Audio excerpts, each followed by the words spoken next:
If you answered no to question 4 or 5, pick another skill because it must be deeply important to you and the transformation must excite you. Otherwise, just like goals that must be uniquely purposeful to you to motivate you, if it's not, you will fail to commit to developing this skill throughout the year. Happy New Year, empowered artists. I hope your new year is starting out incredibly. And if it's not, if you're feeling a little bit shaky on your goals, a little bit lost in direction or behind, then let me make you a promise. It's never too late to claim your beginning. I know you're going to have an incredible year, and I'll be here supporting you every step of the way. I felt totally panicked last New Year's. I definitely thought my new year was doomed on January 1st. But that's not how it turned out. In fact, the opposite, and I'll share that story with you today. Couple announcements on what to expect from today's episode and in January.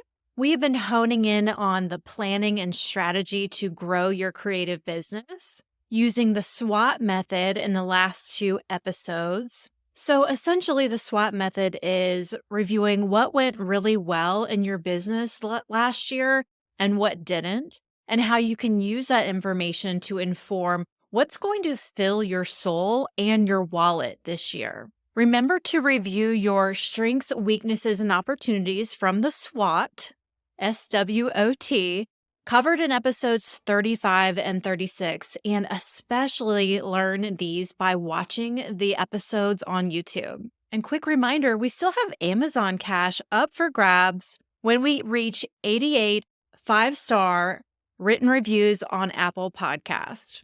I appreciate all your reviews so much.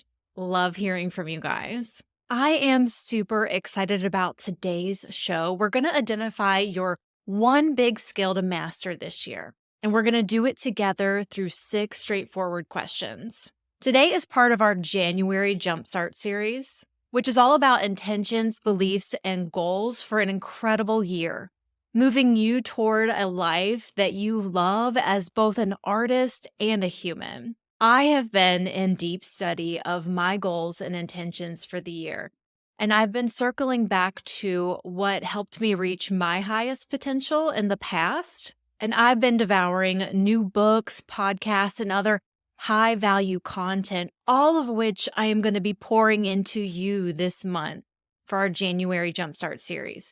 So are you ready? It's time to kick off 2024 as the best you with gorgeous, purposeful living, high vibe, and high income. Let's go, empowered artists. So here's a story about why I panicked at the turn of 2023. First, you should know I don't do resolutions because I'm a goals gal. I fully believe in choosing your own destiny and going after what you want by setting goals. Last year, I started my year 5 weeks late. You see, I had long COVID and it started at Christmas. Unknowingly, I had regifted COVID to my entire family for Christmas. Oops, how sweet of me. So as January 1st rolled by, then week 2, and then week 3, everyone else was busy declaring their fancy dreams on social media. I felt so stagnant and sweaty. I was totally weak, laid up in my bed with COVID. What you have to know about me is I am an Enneagram 7 and a Sagittarius through and through. So downtime to me feels like a mental prison. And as an entrepreneur, 5 weeks laid up in bed feels like an eternity because I am such an overachiever. But 2023 turned out to be incredible despite the so-called late start.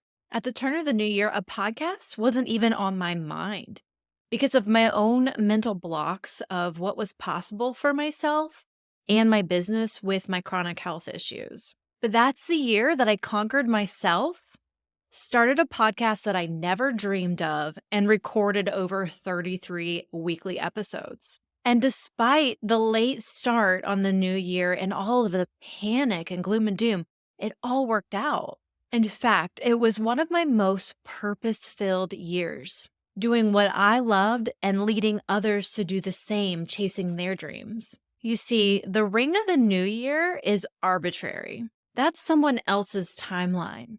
It wasn't mine. Because once I turned on the engine, it was up to me to accelerate. And you can choose your new beginning anytime. Hi, friend. Don't forget to like, subscribe, and hit the notification bell so you never miss an episode. I like to throw in some surprises for our weekly show. You can also follow the Empowered Artist Podcast on Apple Podcasts. And for more resources to move your art business forward, visit jennawebart.com. Now, back to the show. So I promised you a part 3 to the SWOT analysis, and we're going to do that right now. In the last 2 episodes, we did our SWOT analysis, and a reminder, SWOT stands for S, strengths, W, weaknesses, O, opportunities. And the T typically stands for threats in the SWOT analysis, but not ours. Our SWOT is not gloom and doom or threatening, because we are going to focus on what we can control, which are the skills that we can learn to leverage and grow our business. So the T in our SWOT stands for, in capital letters, the skill that you don't have yet, which is the perfect segue for the one big skill that you want to identify to master this year. So here are the 6 questions you can ask yourself to identify the one big skill that you can master this year to move your business and your life forward. So number 1, we're going to start with, what is your goal? And number 2 is, what knowledge, skills, and abilities does someone who's already reached that goal possess? And whatever you answer for number 2, these are all opportunities for you. You're going to list a lot of them. So in number 3, what is the one most important skill on the list for you to master this year to get you to your goal? If you were going to pick just one thing, what's going to be the most important? Question number 4, is the skill you picked transformative enough?